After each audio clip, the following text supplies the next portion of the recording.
அவளை காப்பாற்றணும் தான் நான் நினைச்சேன். அதுதான் உங்களுக்கும் எனக்கும் இருக்கிற வித்தியாசம்.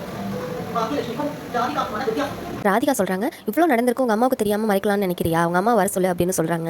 செலியன் சொல்றாங்க, அம்மா முக்கியமான இடத்துல முக்கியமான வேலையில இருக்காங்க. புரிஞ்சுக்கோங்க அப்படின்னு சொல்ல, என் குடும்பம் தான் எல்லாம், என் பசங்க தான் எல்லாம்னு எப்பவும் சொல்லுவாங்கல்ல. பசங்களோட வாழ்க்கையில என்ன நடக்குதுன்னு தெரிஞ்சுக்கிறத விட என்ன வேலை? வர சொல்லுன்னு சொல்றாங்க. அம்மா ஷாக் ஆயிடுவாங்க இதெல்லாம் கேட்க அப்படின்னு செலியன் சொல்ல, ஆகட்டும் உங்க அம்மா எனக்கு நிறைய ஷாக் கொடுத்துருக்காங்க. நான் பதிலுக்கு கொடுக்க வேணாமா? ஃபோன் பண்ணுன்னு சொல்றாங்க. செலியன் ஃபோன்ல ராதிகா பேச ஷாக் ஆயிடுறாங்க பாக்கியா. இதுக்கே ஷாக் ஆனா எப்படி? நடந்ததெல்லாம் சொல்ல பாக்கியா ரொம்ப ஷாக் ஆகுறாங்க. நீங்க உடனே வாங்கன்னு சொல்லுறாங்க.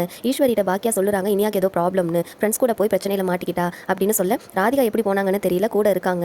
இனியா அலற சத்தம் கேக்குது, நான் போறேன் அப்படின்னு சொல்லிட்டு போறாங்க. ஈஸ்வரியும் கூட போறாங்க. வந்தோடனே என்னாச்சு என்னாச்சுன்னு கேக்குறாங்க.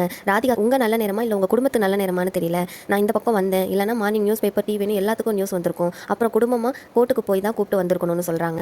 நீ நான் எதுவும் பண்ணலன்னு சொல்ல, நீ எதுவும் பண்ணலையா, நீ எதுவுமே பண்ணலையான்னு ராதிகா கேட்க, இங்க ஒரு பப் இருக்கு, உங்க பொண்ணு ஃப்ரெண்ட்ஸோட வந்திருக்கா, பப் என்னன்னு தெரியுமா, ட்ரிங்க்ஸ் பண்ணிட்டு டான்ஸ் ஆடுவாங்கல்ல அப்படின்னு சொல்றாங்க. அங்க போக ஏஜ் லிமிட் இருக்கு, ஆனா உங்க பொண்ணு 19 வயசுலயே வந்திருக்கா அப்படின்னு சொல்றாங்க.